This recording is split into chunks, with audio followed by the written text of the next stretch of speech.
bien, vamos a ver el tema, la iglesia del siglo. Y algo que vamos a encerrar en todo esto es: lo sucedido está por suceder.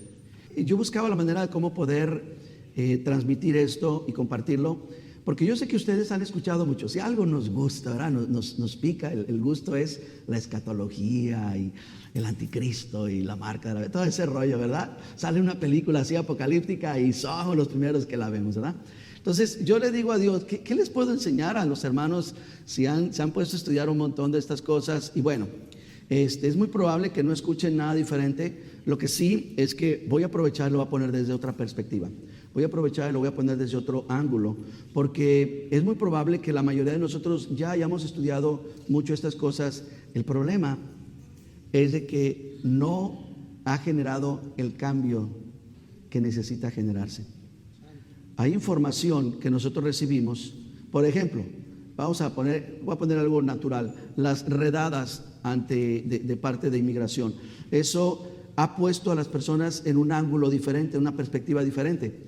Van a haber personas que ya no van a ir ni siquiera a las iglesias por temor a eso. Van a haber personas que van a faltar al trabajo. Van a haber personas, o ha habido personas que dicen, ¿sabes qué? Antes de que me corran, agarro mis chivas y me voy, ¿verdad? ¿Se fijan? O sea, esta situación provocó en una reacción de la gente y las puso en una perspectiva diferente. Ahora, en la iglesia debe de hacer algo similar. Esta situación del rapto, la segunda venida de Cristo, la escatología, todo esto debería de poner en una perspectiva a la iglesia. Ahora, vengan conmigo a Eclesiastés capítulo 3, versículo 14. Léalo conmigo, por favor. También sé que todo lo que Dios hace es definitivo. No se le puede agregar ¿a qué? A todo lo que Dios hace. Ni tampoco se le puede quitar nada. ¿A qué? A todo lo que ¿qué? Muy bien. El propósito de Dios es que el ser humano le ¿qué? Tema. Esta predicación, este mensaje, ¿qué debe de producir? Igual todos, temor. Dice, temor a Dios, no miedo.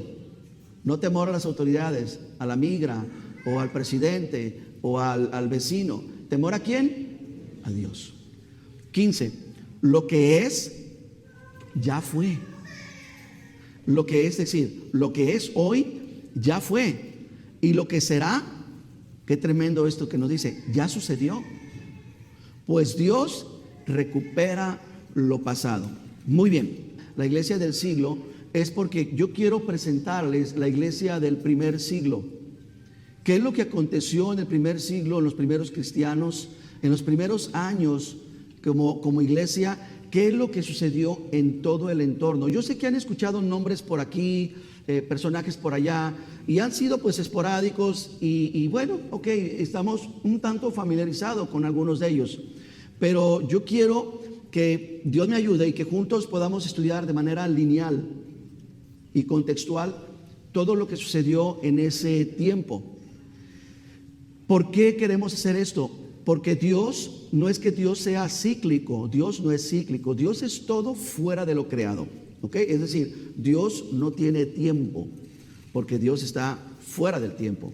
En cuanto a la ciclicidad de la creación de Dios, es muy importante. Les voy a poner algunos ejemplos. La salvación de Noé, ustedes conocen la historia, cuando Noé entró al arca y se rompieron las fuentes y empezó la inundación a nivel mundial y la puerta del arca la cerró el Señor, así lo dice la Escritura. Cuando sucedió esto, sucedió el día 17 del mes judío que le llaman Nisan. Hay una fecha, ahí lo dice. ¿Se fijan? Entonces, obviamente el arca representa a Cristo, Noé y la familia representan la iglesia, afuera representa la tribulación, la destrucción, el juicio, etcétera, etcétera. Muy bien, pero vamos años, siglos después, el pueblo de Israel creció, se multiplicó en la tierra de Egipto, los tomaron como esclavos, fueron esclavos varios años y Dios venía a cumplir su palabra, venía a rescatar a este pueblo. Una promesa que le dio a Abraham muchos años atrás, le dijo, tu descendencia va a venir a la tierra de Egipto y va a ser esclava y yo la voy a librar. Bien, en la noche en que fue esa masacre de los primogénitos, egipcios y de aquellos que no creyeron a la palabra, porque no nada más murieron egipcios, murieron primogénitos israelitas de aquellos que no le creyeron a la palabra de Dios al decir: mancha el dintel, el marco de la puerta, de sangre, para que el ángel que venga pase por alto. Bueno, esa noche que fue la masacre fue la misma noche que se celebró algo que se conocería después como la Pascua. Ahora, lo interesante es, ¿cuándo cree que se festejó esa noche? El 15 del mes Nisan, para amanecer. Pasaron siglos, muchos, y vino Jesús, se encarnó a través de María, creció, inició su ministerio, estuvo entre nosotros, y Jesús fue acusado y fue arrestado. Eso fue una noche para que fuera crucificado al día siguiente. ¿Qué día creen que fue crucificado Cristo? El día 15 del mes Nisan. No sé si están observando el patrón. Noé, en el mes de Nisan, algunos dicen el 15, el 16, el 17. Recuerden que el tema aquí son que los días cambiaban en las tardes. Es decir, para ellos a las 6 de la tarde ya era otro día. El problema es que no tenemos la hora. Pero Noé, el pueblo de Israel y Jesús comparten la misma fecha. Ahora, Dios estableció fiestas. Vamos a ver estas fiestas. Tenemos la fiesta de la Pascua, pan de levaduras, primicias, Pentecostés, trompetas, expiación y tabernáculos. Las fiestas, dice la Escritura, que nos ha mostrado, y podemos verlo ahora claramente, que todo hace referencia a Cristo. La Pascua, que era sacrificar el corderito y comérselos, era referencia a que Cristo era el Cordero de Dios que sería sacrificado. Los panes sin levadura era un pan que le quitaban la levadura, era un pan ácimo, un pan seco, y esta fiesta representaba que Cristo eliminó el pecado para siempre. Diga amén. Ok. Las primicias era otra fiesta, y esta fiesta representaba la resurrección. La fiesta era traer el primer fruto, la primera cosecha, la traían, la presentaban y representaba la resurrección de Cristo. Otra fiesta llamada Pentecostés representaba a Cristo prometiendo el Espíritu Santo y el Espíritu Santo viniendo. Ahora, yo puse un tercer elemento en cuanto al cumplimiento. La Pascua, Cristo como el Cordero de Dios, ya sucedió. Los panes sin levadura, que Cristo eliminando el pecado, ya lo hizo, ya sucedió. También la resurrección de Cristo ya sucedió. El Pentecostés, Cristo prometiendo al Espíritu Santo, enviándolo, ya sucedió. Ahora, hay otras fiestas más, la fiesta de las trompetas e inclusive el día de la expiación. El día de la expiación representa un evento que se conoce como tribulación. El día de la expiación era un día que nadie comía, todos se lamentaban, todos lloraban, todos pedían perdón por sus pecados. Era el único día donde el sumo sacerdote, el jefe de los jefes, entraba al lugar santísimo, donde estaba un arca, un cuadro de oro puro con unos cuernos, con unos querubines. Y ese lugar nomás se acercaba a alguien y moría. Era el único día en que ese hombre no moría. Traía sangre y con la sangre rociaba, los cuernos rociaba todo y hacía un rito. Ok, esa fiesta del día de la expiación está comprobado que representa los tiempos de tribulación. Hay otra fiesta, la fiesta de los tabernáculos. También los estudiosos han comprobado y están de acuerdo en que los tabernáculos representan la segunda venida de Cristo. Ahora, si usted se fija, estas fiestas están por suceder, no han sucedido. Quiere decir que esto hace falta que acontezca. Bien, no sé si notó algo en el gráfico. ¿Nota algo? Exacto, las trompetas no están. Y ese es un punto que voy a abrir un paréntesis, nomás para dejarlo un poquito así enganchado y moverle un poquito sus estudios previos que ha tenido. Pablo dijo, al final de la trompeta, porque va a sonar la trompeta, los muertos en Cristo resucitarán primero. Ok, el problemita que a veces con los estudios que tenemos es que asociamos las trompetas que mencionó Pablo con las trompetas del Apocalipsis. Pero hay un pequeño problema. Pablo escribió esto antes de Apocalipsis. La revelación que tenía Pablo no era la revelación que vino a Juan en Apocalipsis. Entonces, ¿a qué se refiere Pablo? Cuando habla de la última trompeta, no está hablando de las trompetas del Apocalipsis, porque no se habían escrito, no se habían revelado. Se está refiriendo a la fiesta de las trompetas. Es cuando en este acontecimiento muchos han descartado diciendo que no habrá rapto. Allí, en ese espacio, es el rapto. Es decir, el día de la expiación no lo vamos a ver si estamos en el rapto. La segunda venida de Cristo, vamos a ser parte de ese acontecimiento cuando la iglesia regresa con Cristo. Todo eso lo vamos a ver con calma más adelante. Pero lo primero que yo quiero que usted analice es que, si usted se fija, hay patrones que Dios ha establecido y ciclos que Dios mostró. Ahora, ¿por qué esto tiene que ver con el tema de hoy o va a ser relevante? Venga conmigo a Apocalipsis capítulo 1. Mire lo que dice: escribe las cosas que has visto, las cosas que son y las que han de ser después de estas. Este texto es clave porque Jesús le está diciendo a Juan: hey Juan, quiero que vayas a escribir las cosas que has visto. ¿Qué ha visto? Bueno, vio a Jesús glorificado. Estamos en el versículo 19, del 1 al 18, ha visto muchas cosas, ¿de acuerdo? Y luego le dice: escribe las que son y las que han de suceder o de ser después. Entonces, muchos estudios nos llevan a que observemos lo que está escrito en los primeros versículos de Apocalipsis. Pero yo quiero mostrarle algo. Yo quiero que observe la palabra original. Las cosas que has visto es la palabra jorao. Y la palabra jorao, en su definición, véngalo aquí conmigo abajo a ver, por extensión refiere de experimentar de manera pasiva, aparecer, ver o mirar. Entonces pareciera que Dios, Jesús, quien es el que está hablando con él, le está diciendo: escribe las cosas que acabas de ver.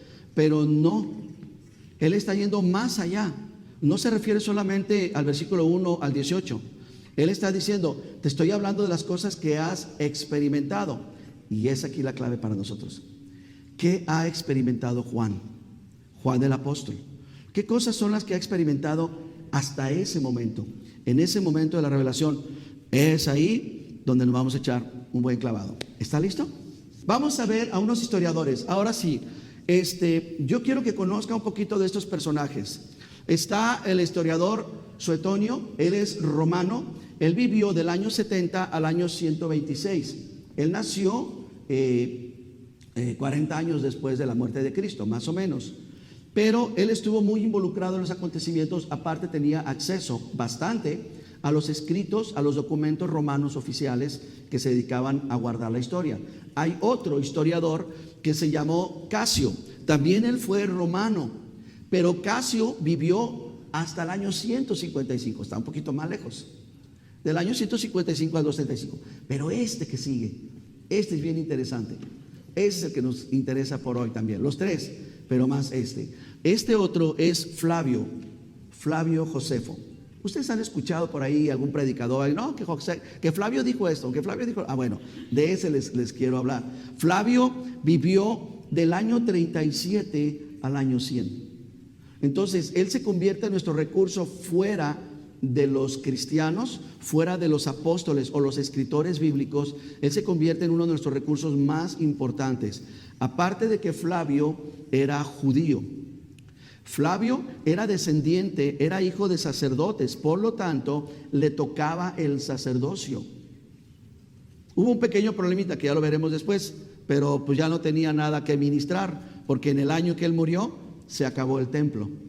Pero él fue instruido en toda la línea sacerdotal, en toda la historia judía, y bueno, él se va a convertir en un personaje interesante. Lo estoy mencionando porque usted me va a escuchar decir varias frases de ellos que son clave.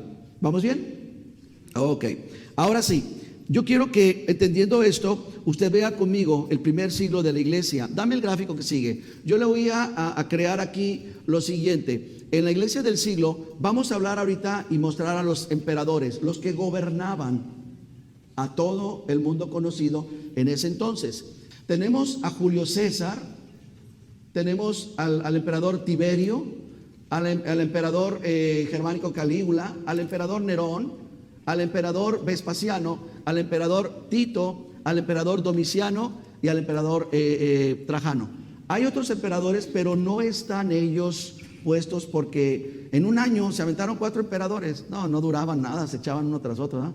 Era una muerte ahí tremenda. Y otros no fueron muy relevantes. Yo estoy tomando las que son más relevantes para que podamos ver y trabajar con la línea de la Biblia. Muy bien, vamos a ver al primero. El primero, César Augusto. No lo vamos a confundir con Julio César.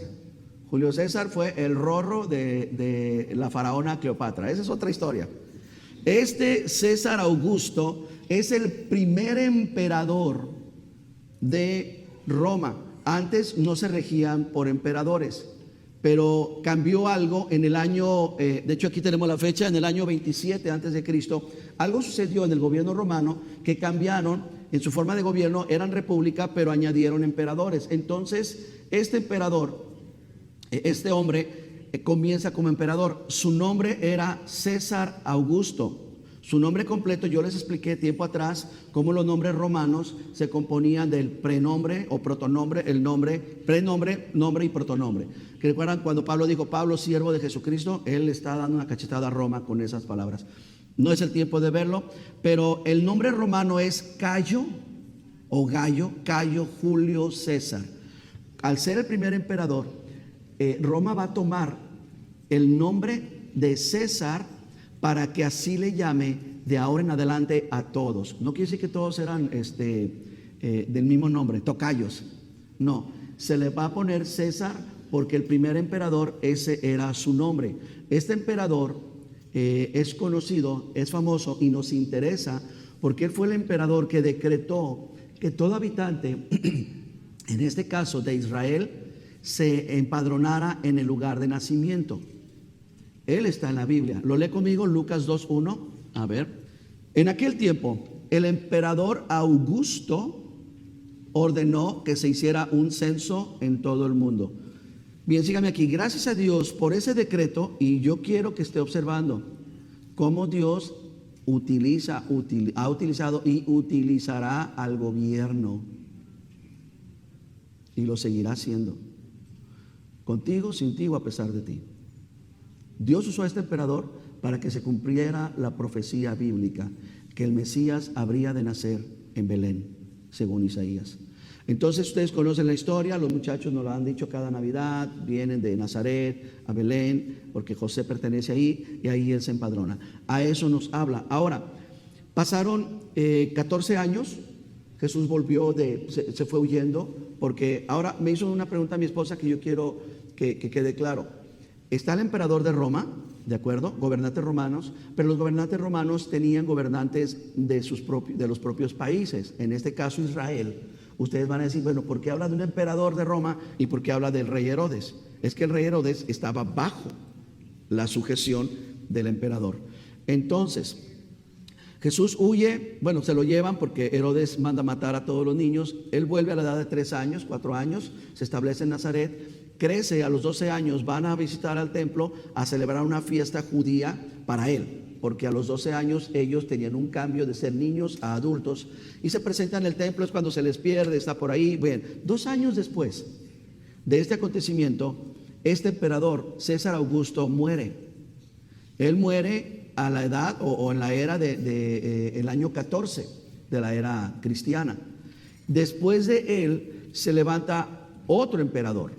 El segundo emperador es Tiberio Claudio Nerón, ¿de acuerdo? Pero le decían el César. Usted cuando lea la Biblia no vaya a pensar que el César son el mismo César, el hermanito César, no. Vea conmigo a Lucas capítulo 3. Mire, dice así: en el año 15 del reinado del emperador, ¿qué? Tiberio. Entonces aquí nos dice una cosa bien interesante. ¿A qué edad Jesús inició su ministerio? ¿Alguien dígamelo fuerte? A los 30. A los 33 murió. Entonces dice que ya llevaba 15 años. Entonces, ¿hace cuántos años murió o qué edad tenía Jesús cuando murió el emperador anterior? 14, 15 años. ¿Verdad? Ve cómo la Biblia nos cuadra muy bien con las fechas. Muy bien.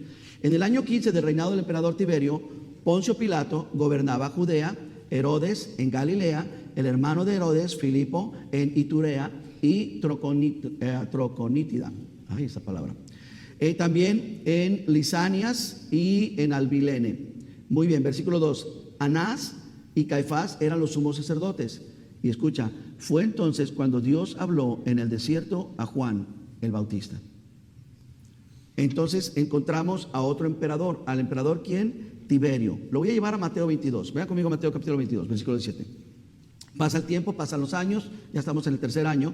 Entonces ellos confrontan, los fariseos y los saduceos confrontan en el patio del templo a Jesús, y usted conoce muy bien la historia. Dice, dinos a nosotros, dinos tú, Jesús, ¿qué pues te parece? ¿Es lícito dar tributo a César? ¿Cuál César era ese? César Tiberio, el que estamos viendo en este momento. Usted conoce la historia. ¿Cuál fue la respuesta de Jesús? ¿Alguien me puede decir cuál fue? Antes de eso, dijo algo. A ver, enséñeme la moneda. Y le enseñó la moneda. Y él preguntó, ¿de quién es la imagen? ¿Qué imagen tenía Jesús allí? Era Tiberio. ¿De acuerdo? Ahora dame Juan 19:12. Pasan los años. Bueno, ya pasan los días, perdón, porque ya estamos en el año tercero. Y dice la escritura en el versículo 12 de Juan: desde entonces Pilato procuraba soltar a Jesús, pero los judíos daban voces diciendo, si a este sueltas, escucha las palabras de ellos, no eres amigo de quién, de Tiberio. Cualquiera que se hace rey, al César contradice. Pero se fija que aparece la palabra César. Entonces estos Césares ubicamos quiénes eran. Dame el versículo 15, Juan 19:15. Fuera, le gritaban, crucifícalo. He de crucificar a su rey, les dijo Pilato. Y escucha las palabras de esas personas, los principales sacerdotes, y esto fue bien grueso a los oídos de Dios. Dios los escuchó decir esta palabra: nosotros no tenemos más rey que Tiberio. ¿Puede comprender la magnitud del rechazo de este pueblo a Jesús? Pero bueno, entonces se fija, en los evangelios aparece durante el reinado de Tiberio. Es lo que acabamos de leer en los evangelios. Los evangelistas sí pusieron al César, a Tiberio, aunque no usaron su nombre. Al usar el título, obviamente que ellos sabían. Bien, muere Tiberio, también es ejecutado. De hecho, fue asesinado por sus propios seguidores. Y en lugar de él se levanta otro personaje. Él se llama Cayo Julio César Augusto Germánico. Santo Dios. Ahora, los nombres también luego lo vamos a ver qué representaban. Pero este emperador le era nombrado Calígula. ¿Por qué Calígula? Porque la palabra griega o latín para sandalia o bota de ejército era cáliga o caliga.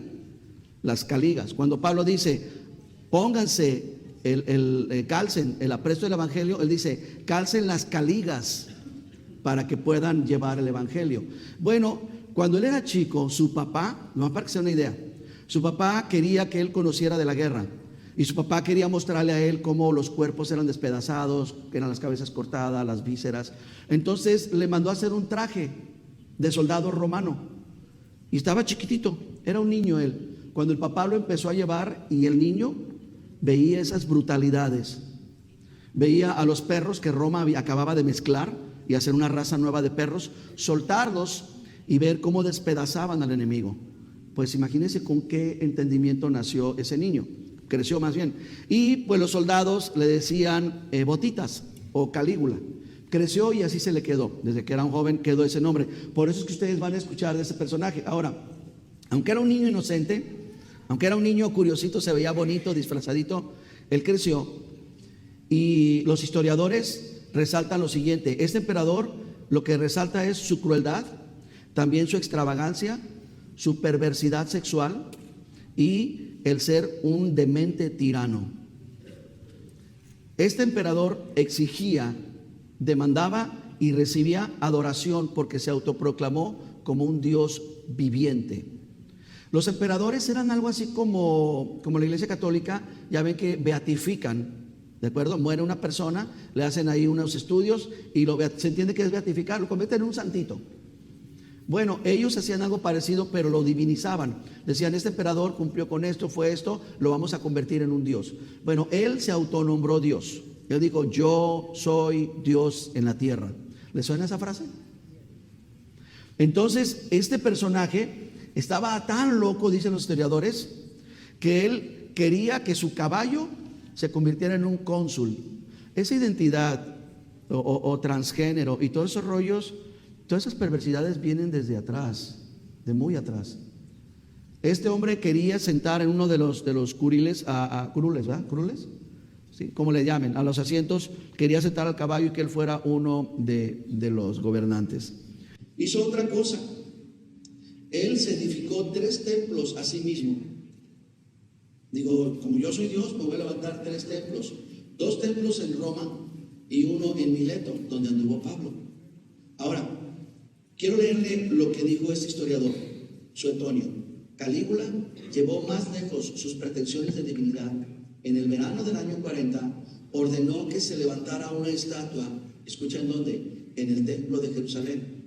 Pero bajo la persuasión de Herodes Agripa, Calígula revocó esta orden, que era potencialmente un desastre.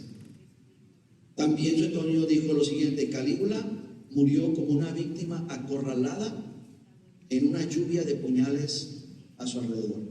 Hicieron una sesión de parlamento, lo que sea, y todos hicieron, ya no lo aguantaban, se prepararon, trajeron cada quien su cuchillito escondido, y en el parlamento, entre todos, lo navajearon, lo acuchillaron. Fue algo terrible. Ahora, después de Calígula, se levantan otros emperadores que no tienen mayor relevancia, y después de ellos se levanta Nerón. Ahora sí tenemos a Nerón. Tenemos a Calígula, que muere en el 41. Del 41 al 54 surgieron 2 emperadores que, para no extendernos tanto, nos interesa Nerón. Ahora, aquí Nerón se levanta en el año 54, pero ahora sí regreso un poquito. Calígula estuvo a punto de cometer profanación en el templo, porque la estatua que había levantado, él quería que se metiera en el lugar santísimo y que fuera adorada. Ahora, ¿qué tiene que ver esto con nosotros? Bueno, ahorita lo vamos a ver. El emperador Nerón se llamó Nerón Claudio César Augusto Germánico. Si se fijan, les añadían el término César y Augusto. Augusto significa magnánimo, dados por el primer título del primer emperador. Vamos a ver algunas citas bíblicas que nos hablan acerca de este emperador. Dame Filipenses 4:22. Pablo está escribiéndole a la iglesia en Filipos y dice: todos los santos de acá donde estamos les saludan, especialmente los de la casa de César. Cuando Pablo llegó a Roma arrestado, y él estuvo un tiempo allí, vinieron personas, conocieron el evangelio y fue conocida la fama de Cristo y los ministerios y los milagros que Pablo hacía, y entre ellos algunos servidores, algunos trabajadores del palacio mismo de Nerón vinieron a Cristo, y ellos empezaron a hacer comunidad de iglesia. Por eso Pablo les escribe, especialmente los que están en la casa de, en este caso, Nerón, les saludan. Dame Hechos 25. Hubo otra situación. Pablo menciona y pone sus argumentos ante personajes, porque él estaba siendo acusado, y él dice en Hechos 25:8: ni contra la ley de los judíos, ni contra el templo, ni contra Nerón he pecado en nada. Dame el versículo 10, por favor. Hechos 25:10. Pablo dijo: ante el tribunal de César. ¿Cuál era el César, iglesia? Ante el tribunal de Nerón estoy, donde debo ser juzgado. A los judíos no les he hecho ningún agravio, pues si algún agravio o cosa alguna digna de muerte he hecho, no rehúso morir. Pero si nada hay de las cosas que estos me acusan, nadie puede entregarme a los judíos. Lo querían linchar, lo querían matar. Por eso dijo, a César apelo. Entonces Festo, un gobernador de la provincia, habiendo hablado con el consejo, respondió lo siguiente: ¿a Nerón has apelado? A Nerón vas a ir. Qué tremendo. Pablo, por librarse de los judíos, apeló a Nerón mismo. ¿Por qué hace esto? Porque en los planes de Dios, que se mueven por encima de todas las circunstancias, incluyendo las tuyas o las mías, mira lo que sucede. A la hora que embarcan, ese barco empieza, se tardaron. Pablo les dijo: oigan, estamos tardando, como algunos hermanitos, que les gusta tardarse, estamos tardando, señores, vámonos ya, porque nos va a llegar mal tiempo. Ahorita la ruta del barco es buena, pero si pasamos de cierta fecha, vamos a toparnos con los huracanes. No le hicieron caso, y de hecho y hecho, se toparon con huracanes. Y Pablo tiene miedo, porque prácticamente esa nave ya no la va a librar. Se le aparece un ángel en medio de la tormenta, pero la tormenta no para, la tormenta sigue. Imagino que el ángel está igual de mareado, ¿verdad?, que Pablo, pero ahí está el ángel con él. ¿Cuáles fueron las palabras del ángel? Son cruciales para ti y para mí. Dame el texto que sigue. Pablo dijo lo siguiente: esta noche ha estado conmigo el ángel de Dios, de quien soy. ¿De quién es? De Dios. ¿A quién sirvo? ¿A quién? A Dios. Diciendo este mensaje: Pablo, no temas, es necesario que comparezcas delante de Nerón. Pero si usted se fija, en los planes divinos estaba que Pablo fuera y compareciera delante del César. ¿Cuál César? El Nerón. ¿Tienes 28 y 19? Si tienes el 19 por ahí, dámelo, porque toda esta historia lleva la misma travesía. Dice: yo, Pablo, me vi obligado a apelar a César, no porque tenga de qué acusar a mi nación. Aquí Pablo ya está en Roma, y mandó llamar a unos fariseos, porque habían fariseos en todo el mundo, habían sinagogas. Mandó llamar a un grupo de ahí y les dije: señores, no se han escuchado de mí. Y ellos le dicen: ¿sabes qué? No hemos oído nada ni de ti ni de un tal Jesús. Esto es importante. Si usted lo quiere y lo puede leer, léalo, porque quiere decir que todavía no llegaba propiamente la fama de Jesús a ese lugar, a ese rumbo. En los escritos sí. Todos los escritos que hacían las provincias, supongamos Pilato, él escribió. Por ahí hay una carta muy interesante de Pilato, y él dice pues que tuvo que matar a un Jesús de Nazaret, por eso. Todos esos documentos iban y quedaban archivados en Roma. Ahí quedaban. Pero Nerón no se iba a tomar la molestia de estar leyendo todo eso. Entonces hasta aquí vamos bien. ¿Sí vamos bien, iglesia? ¿Está despierta? Ok, ¿qué sucede? Tácito dice lo siguiente, Tácito el historiador. Él escribió lo siguiente: en el año 64, Roma declaró un incendio que devastó gran parte de la ciudad, y este incendio duró 5 días. Suetonio, el otro historiador, y Casio coincidieron en lo que escribieron. Recuerden que las fechas de tiempo son separadas entre ellos. Dijo así: Nerón causó el incendio, escucha, porque él quería reconstruir a Roma. Él provocó el incendio porque había hecho unos planos nuevos para que todo ese lugar, toda esa región de Roma fuera construida nuevamente, fuera una Roma moderna. Bueno, dice lo siguiente Casio: pero mientras Roma ardía, Nerón, que se sentía artista, cantaba. No se le logró el 100% el plan de Nerón, pero una vez que sucedió eso, Nerón mandó pues quitar todos los escombros e hizo una explanada grandísima. Y dentro de sus planes, Nerón tenía un proyecto oculto, y era hacerse para él mismo un palacio más grande, porque estaba la competencia de los Césares. Entonces Nerón quería tener una explanada y un impresionante palacio. Esto va a ser importante para los cristianos. Bueno, sucedió lo siguiente: se empezó a correr el rumor de que Nerón había quemado la ciudad. Para este entonces, Nerón ya había empezado a ver cristianos que andaban pululando en Roma. ¿Por causa de quién? Por causa de dos cosas. Unos ciudadanos de Éfeso, que cuando Pablo estuvo en Éfeso, recibieron el mensaje, fueron discipulados y se fueron a Roma y allá vivieron. Por eso Pablo escribe una carta a los romanos. Pero el segundo caso es porque Pablo, ya estando en Roma, creció la fama, y esa fama ahora había llegado hasta la casa de César. Entonces Nerón, sí, vamos a hablar de Nerón, ya tenía a los cristianos aquí atravesados. Cuando se da cuenta Nerón de que ya es el parlamento o sus gobernantes quienes están encontrando pruebas de que fue Nerón, Nerón hizo una cosa. Nerón acusó a los cristianos. Ahora yo sé que me está poniendo atención, porque esto no quiero que lo pierdan. Nerón acusa a los cristianos de que ellos fueron los que incendiaron Roma. Manda capturar a algunos cristianos, los cuales los traen y bajo tortura, y esto lo registró Suetonio y Casio. Dice Tácito registró lo siguiente: algunos cristianos se declararon culpables del delito, pero Tácito en sus investigaciones añade: esta confesión fue hecha bajo tortura. Porque aquí es importante. Los cristianos confesaron que sí habían sido ellos los que iniciaron, pero los registros de ellos mismos dicen que fue porque fueron torturados.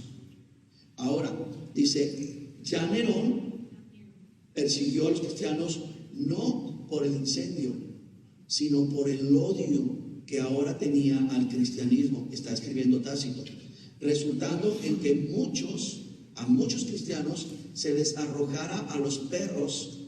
¿Qué hacían? Los sentenciaban a muerte, les hacían un traje, tenían osos, ¿recuerdan las pieles de oso, de vaca? Les amarraban eso, los vestían de eso, los arrojaban a los perros, dice Tácito, y eran devorados por ellos. A otros cristianos los crucificaban y a otros los levantaban y los usaban como antorchas para la limpieza de la entrada. ¿Recuerda que están los escombros? Yo quiero que imagine un lugar enorme lleno de escombros, tipo allá Los Ángeles. Bueno, para hacer la limpieza se ocupaba la luz. Bueno, pues Nerón puso su propia plaza, ese lugar, para que ahí levantaran a los cristianos, los rociaran con líquidos inflamables y los incendiaran para que alumbraran. Esto era lo que ahora Nerón estaba haciendo con los cristianos. A esto se le llama la primer persecución cristiana. Ahora, yo le estoy explicando todo esto porque no me pierda el hilo, porque leímos el primer texto, más bien el segundo texto es Jesús diciéndole a Juan: escribe las cosas que has visto, las que son y las que serán. Pero ya vimos que las cosas que has visto no se refiere nada más a la porción del capítulo 1. Está diciendo las cosas que has experimentado durante todo este periodo. Hay personajes que son los que vamos a estar trabajando también. Jesús, que nació en el año 0, muere en el año 33, crucificado bajo el emperador Tiberio. Pablo se cree que nació en el año 5, vivió hasta el 67. Pedro se cree que no se sabe la fecha de nacimiento, pero murió por ahí en el 67. Y tenemos a Juan, al pequeño Juan, que tampoco se sabe cuándo nació, pero nació tal vez en el año 15, en el año 18, cuando Jesús tenía 18 años, 15 años, nace Juan, y Juan muere en el 99. Durante el conflicto de Nerón con la iglesia, mueren 2 testigos fieles. No sé si a alguno le suena esta frase. Mueren 2 testigos fieles, que son Pablo y Pedro. Todo esto sucede, esta muerte de estos 2 personajes. Ya han muerto algunos apóstoles por ahí. Primero creo que fue Santiago. Pero en ese año, bajo el mandato de Nerón, murieron Pedro y Pablo. Estos 2 hombres que obviamente eran columna de la iglesia. Muy bien. Cuando está esto en su apogeo, ahora usted tiene que ayudarme y ubicarse, porque vamos a estar brincando de Roma a Jerusalén. Vamos a estar en 2 países diferentes simultáneamente. Mientras están los conflictos de Roma, que Nerón está buscando y persiguiendo a los cristianos y ya ha matado a estos 2 apóstoles, hay unos conflictos que están sucediendo en Jerusalén al mismo tiempo. Y como esta situación ya era muy difícil, el mismo equipo de trabajo, los mismos gobernantes, ahora de Nerón, conspiran contra él para ya quitarle la vida y que el gobierno, porque está en decadencia muy fuerte la ciudad de Roma. Entonces obligan a Nerón a que huya y en su huida a que se suicide. Ahora póngame atención en esto. Él de estar en Roma se exilia, se va lo más lejos que puede y allá junto con su siervo, los historiadores dicen que se suicidó, se quita la vida. Pero sucedió algo. Lo que sucedió es que en la provincia donde él estaba empezó a correrse un rumor, y el rumor fue creciendo y se hizo básicamente una verdad. Han dicho, ¿no? Repite muchas veces la misma mentira y se te va a convertir a ti en verdad. ¿Y saben cuál era este rumor? Que después se esparció en todo el reino de Roma. Era el siguiente: les anunciamos que Nerón tuvo una herida mortal, pero su herida mortal fue sanada, y Nerón va a volver, así es que maravíllense todos, estén maravillados. ¿Les suena? ¿Les suena? Vuelvo a repetirles. Jesús le dijo a Juan: escribe las cosas que has visto, las que son y las que han de acontecer. Bien, vamos al siguiente emperador, y casi el último, Vespasiano. El nombre de este emperador es Tito Flavio Vespasiano Augusto. Él fue el 9º emperador romano, pero yo quiero hablarles antes de que era emperador. Entonces voy a tener que resucitar a Nerón, ¿ok? ¿Me aguantan? Lo vamos a resucitar un ratito nada más. ¿Por qué? Porque antes de que Vespasiano fuera emperador, Vespasiano había sido nombrado por Nerón el general de los ejércitos de Roma. ¿Por qué fue nombrado? Porque vámonos todavía un poquito más atrás. Ahora nos vamos a ir a Calígula. Lo vamos a levantar otra vez de entre los muertos por un ratito. Calígula, ¿recuerdan lo que hizo? Levantó una estatua de él mismo y estaba a punto, ya había decretado que entrara al templo de Jerusalén, lo que eso iba a convertir en una profanación. Estaba con los argumentos con el rey Agripa, y en ese año muere y se cancela todo el proyecto, no entra, pero sí dejó a todos los judíos, pero bien, como decimos a la mexicana, bien enchilados. Bien, muere Calígula, pasa el tiempo, se levanta Nerón y Nerón pone sus gobernantes. Uno de los gobernantes tenía mucho odio a los judíos y le tocó gobernar en esa región. Pues este gobernante, algo que tenía más fuerte que el odio era la avaricia. Entonces él logró, por medios legales, meterse al templo de Jerusalén y tomar de los tesoros. La ofrenda de la viuda, la ofrenda de todos aquellos que venían y lo depositaban ahí. Obviamente ya pasó lo de la viuda hace mucho, pero ese tipo de ofrendas son a las que tuvo recursos este gobernante, y tomó, y de alguna manera fue una profanación al templo. Esto enfureció muchísimo más a los judíos, y ellos ahora sí se levantaron en armas.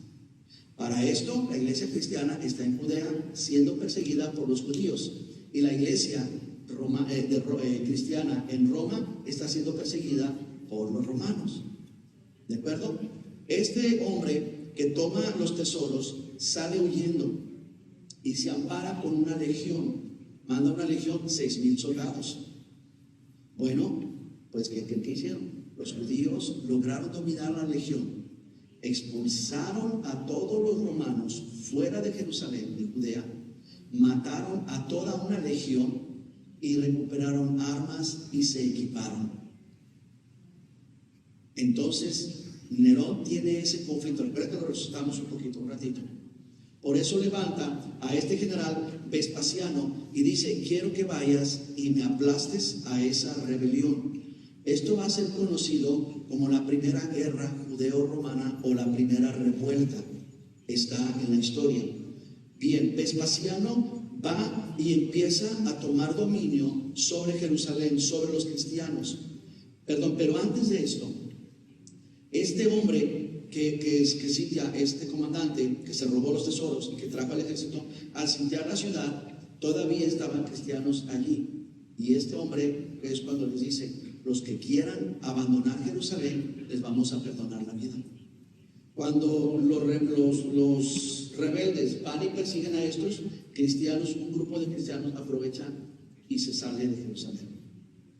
Jerusalén queda completamente desolada de todo cristiano. No hay más cristianos en la ciudad. No están los apóstoles, no hay nadie. Viene Vespasiano y empieza a sitiar y a conquistar Jerusalén. El problema es que es en ese año en que Nerón se quita la vida y todo el gobierno de Roma mandan llamar a Vespasiano y le dicen: te tenemos una tarea, vente para acá. Y eso apaciguó el dominio y la destrucción de Jerusalén. Vespasiano vuelve a la capital y llega y es coronado como el siguiente César. Por eso ahora Vespasiano es el emperador número, que les dije, 5. Bueno, ya eran varios, pero el 5 de nuestra lista. Él, al comandar la guerra, antes de ser llamado, capturó a un hombre en especial. Este hombre era el líder de este grupo terrorista. ¿Y quién cree que era este hombre? Este hombre era un sacerdote. ¿Y saben quién era? Flavio. Allí nos ayuda bastante. Entonces Flavio, él al acorralarlo, él huye a una cueva, dicen los historiadores, y con un grupo con él, les dice, los convence de que se suiciden, porque esa era la ley que habían puesto. ¿Qué hacemos si nos agarran? Nos quitamos la vida. Entonces dijeron, pues hay que quitarnos la vida. Y Flavio dijo, hagamos una cosa, hay que quitarnos la vida, pero uno al otro, porque si te suicidas es pecado, te vas al infierno, pero si matas al otro, ahí sí no te vas. Empiezan a suicidarse y Flavio se las arregla para quedar él y otro ayudante de él solos, y lo convencen. ¿Sabes qué? No hay que matarnos, hay que perdonarnos la vida mutuamente. Vespasiano lo captura y se lo lleva. Entonces Flavio se gana el favor de Vespasiano. ¿Saben por qué? Escucha esto. Porque como él era de la línea de los sumos sacerdotes, él le profetizó y le dijo: tú serás emperador. Y cuando Vespasiano se convirtió en emperador, de ser un judío, esclavo, preso de guerra, lo convierte en uno de sus allegados y le da la ciudadanía romana. Le da tierras, le da dinero y le da poder, pero lo envía a Israel. Flavio sabe que volviendo a Israel se lo van a comer vivo. Entonces Flavio, todo esto, mis hermanos, todos estos hilos se están moviendo por la providencia divina. Flavio accede a hacer una cosa, a escribir la historia judía desde sus inicios hasta el momento en que está viviendo. Entonces hay muchos escritos al respecto y se gana el favor de los judíos y de los romanos. Por eso es importante este personaje. Bien, coronamos a Vespasiano, ya volvemos a que se muera Nerón, Calígula también, y quedamos con Vespasiano. Como Vespasiano fue para allá, esta conquista a Jerusalén se detuvo, pero hizo una cosa. Vespasiano nombró a su hijo Tito como el comandante de las fuerzas. Ahora, cuando ellos ven los registros, ven que murió una legión, que murieron entre 6,000 y 10,000 soldados por los judíos. Ahora Vespasiano manda a 4 legiones a rodear completamente Jerusalén. Entonces la historia dice que este Vespasiano, en lo que mandó a su hijo Tito para congraciarse con el pueblo, que el pueblo supo que Nerón quemó la ciudad. ¿Recuerdan la explanada? ¿Sí o no? Bueno, con esa explanada él decide crear unos edificios de gobierno, pero decide crear un edificio muy especial hasta nuestros días, y ese es el Coliseo Romano. Vespasiano dice: vamos a levantar un coliseo como ningún otro, para que sea del pueblo, lo vamos a entregar al pueblo para que el pueblo lo disfrute, para que ellos hagan todo lo que quieran, y vamos a darles una famosa frase: pan y circo. Ahora, ¿qué está pasando en Jerusalén? Eso está pasando en Roma. Empiezan a edificar el Coliseo Romano. El Coliseo Romano, aquí a ver abajo está la construcción del Coliseo. Pero cuando Vespasiano mandó a Tito, esta revuelta es bien importante.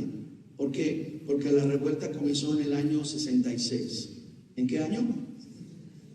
Muy bien.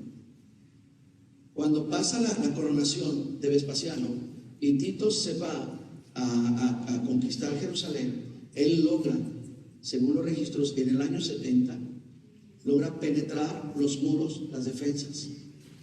y sus soldados ya tan cansados, porque eran 2 años haber sitiado la ciudad, tan cansados ellos, arrasaron con todo.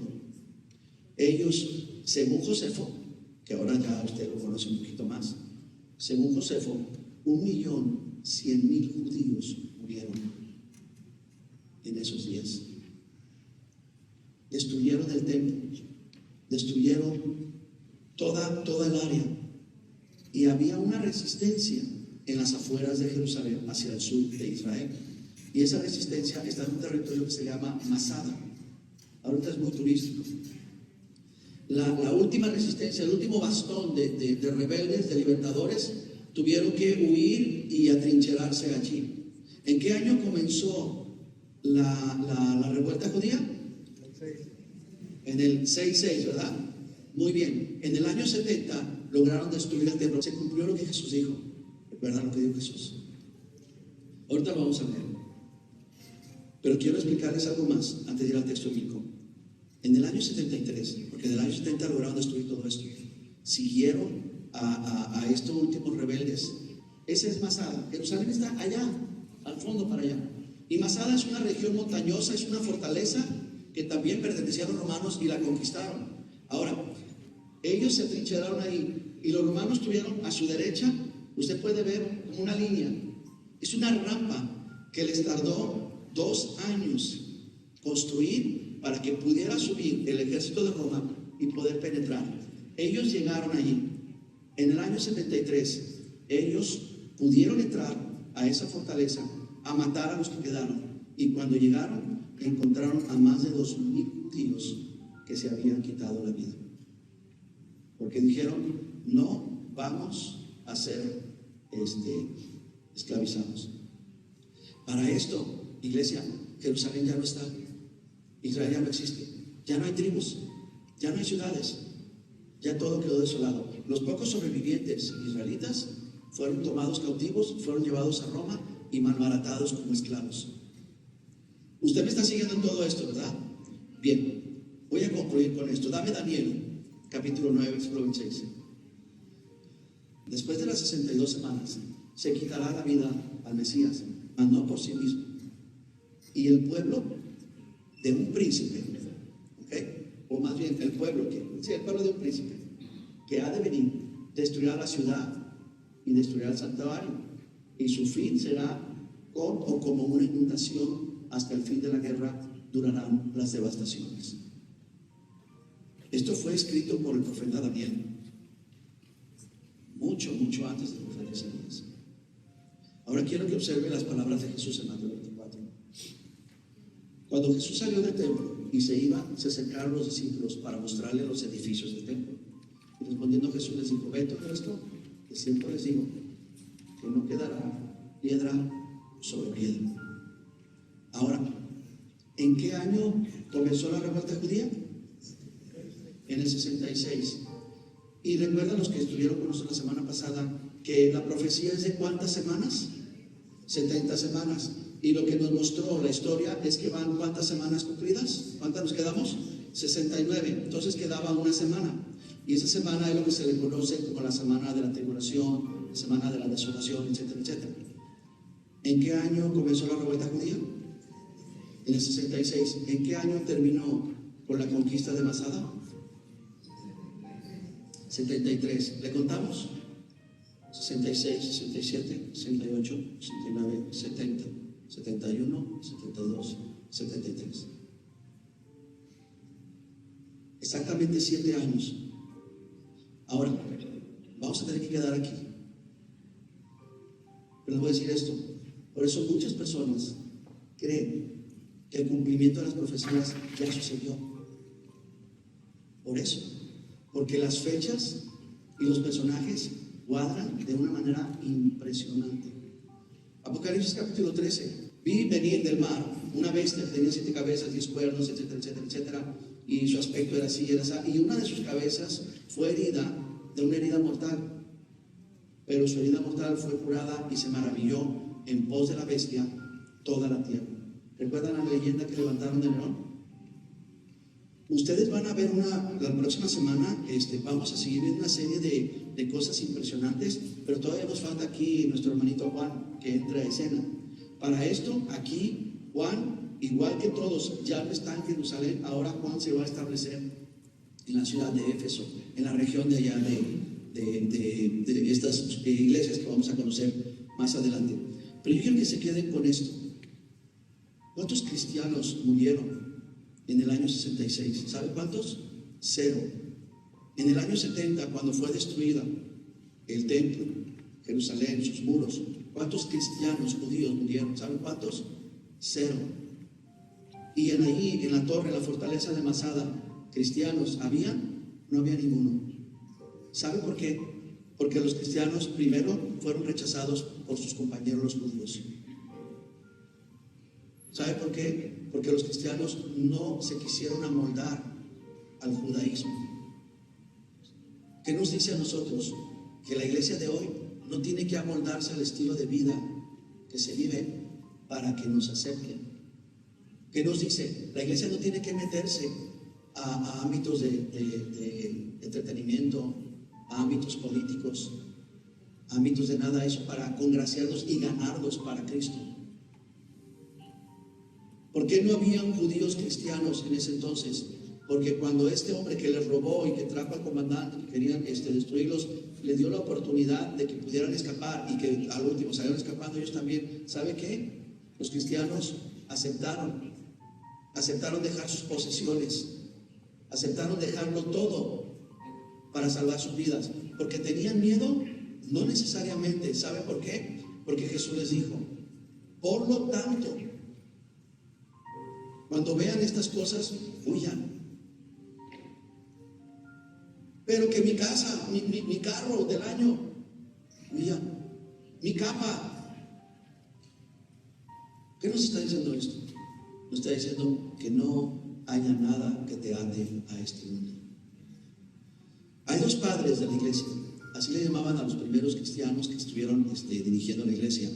Según los padres de la iglesia, Eusebio de Cesarea y Epifanio de Salamina, ellos escribieron esto: los cristianos judíos de Jerusalén huyeron a Pela antes del comienzo de la guerra. ¿Pudieron salvarse? La pregunta es: ¿nosotros podremos salvarnos? ¿Cuántos creen que Cristo viene en cualquier momento? No sé, hago esta pregunta. ¿Sí? ¿Crees que puede venir ahorita? ¿Sí? Ok. Te puede sonar contradictorio y radical, pero ¿crees que Cristo puede venir ahorita? ¿Sí o no? Pero ¿crees que puedes ir saliendo de aquí e irte a comprar un carro nuevo? ¿Crees que puedes ir a comprar una casa a crédito y andar haciendo un montón de cosas, haciendo planes para tu futuro? Como que hay una ambigüedad en la iglesia. Como que la iglesia está segura que Cristo puede venir ahorita, pero seguimos haciendo planes a largo plazo. Es más, no a largo plazo, a eterno plazo. Ahora, ¿qué quiero decir con eso? Que nos vayamos a encerrar una cueva, vendamos todo. No, no estoy diciendo eso. Estoy diciéndote y te estoy preguntando: ¿estamos listos para este acontecimiento? ¿Estamos preparados? ¿O estamos teniendo cosas que nos están amarrando fuertemente y creemos? Porque la soga es tan larga que yo puedo ir de un lado al otro, yo puedo pensar mil cosas, hacer muchas cosas, etcétera. Pero la soga es tan larga, que yo pienso que estoy libre cuando no lo estoy. ¿Está entendiendo, iglesia? Al punto que nos va a llevar todo esto. Oramos pidiéndole a Dios su ayuda.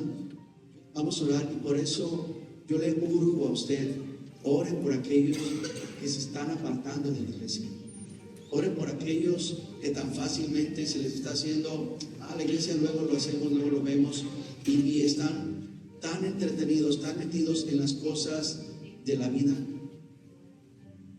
Porque si estamos tan seguros de que Cristo viene en este momento, creo que algo no está cuadrando muy bien. ¿Oramos? Tiene su rostro y busque a Dios. Busque al Señor, considere a Dios. Dele gracias a Dios porque Él está pensando en usted.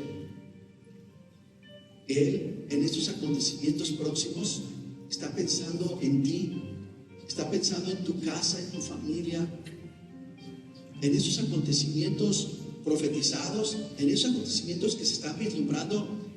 Él te ha tomado en cuenta a ti. Él no te está desechando, no está diciendo, a este no lo invito, o con este me caiga. No, ese no es el Dios que tenemos. El Dios que tenemos es el que está pensando en este momento y está preparando todo lo que está por venir. Jesús dijo, voy a ir a preparar un lugar para ustedes. En los preparativos de Jesús estamos tú y yo. La cuestión es si nosotros vamos a querer acceder a Él.